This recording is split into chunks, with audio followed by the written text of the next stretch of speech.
Speaker Punjab assembly Malik Ahmad Khan ने कहा है कि ऑपोजिशन में होने का मतलब ये नहीं दूसरों पर कीचड़ उछाला जाए। पीटीआई ने अपने दौर में सियासी इंतकाम के सिवा कुछ नहीं किया। अदलिया तकसीम होकर रह गई थी। नवाज शरीफ, ख्वाजा आसिफ और दीगर रहनुमाओं के खिलाफ मुकदमात बनाए गए। गालम गलोच, तनकीद और नफरत की सियासत किसी के हक में बेहतर नहीं।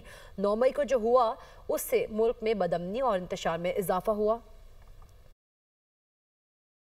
सुप्रीम कोर्ट को मुंतक़िम करना, सुप्रीम कोर्ट का लॉपसाइडेड करना और सुप्रीम कोर्ट से एक पूरे पॉलिटिकल ऑर्डर को ख़त्म करवाना, ये उस दौर का ऑर्डर ऑफ द डे था जब गवर्नमेंट इमरान खान की गवर्नमेंट थी। और हर पॉलिटिकल पर्सन पे, maybe that Mian Nawaz Sharif sahab case, may that be his party's case, may that be People's Party's case, 9 मई को क्या हो, एक ही दिन में एक ही वक्त में 27 छावनियों पर हमला करके आग लगा दी गई फौज के सेंटर्स को।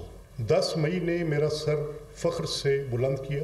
ये देखें कल जो वहाँ पे जलसे के अंदर बातचीत ज़ुबान की इस्तेमाल की गई है, वफाकी वज़रा को कहा गया है look at this, self righteousness के पेडिस्टल पे चढ़ के आपने ये फैसला कर लिया हुआ है कि आप दुरुस्त हैं और बाकी को गलत है। और कितनी गलत बात है। मैंने मुल्क के मौजूदा वज़ीर आज़म जनाब मियाँ शहबाज शरीफ साहब को कहा कि सियासत को सिर्फ सियासत मत समझें, इस सियासत के पीछे मुझे छुपी साजिश की बू आ रही है, जिससे लगता है कि एक पूरे निज़ाम को किसी वजह से पीछे धकेला जा रहा है।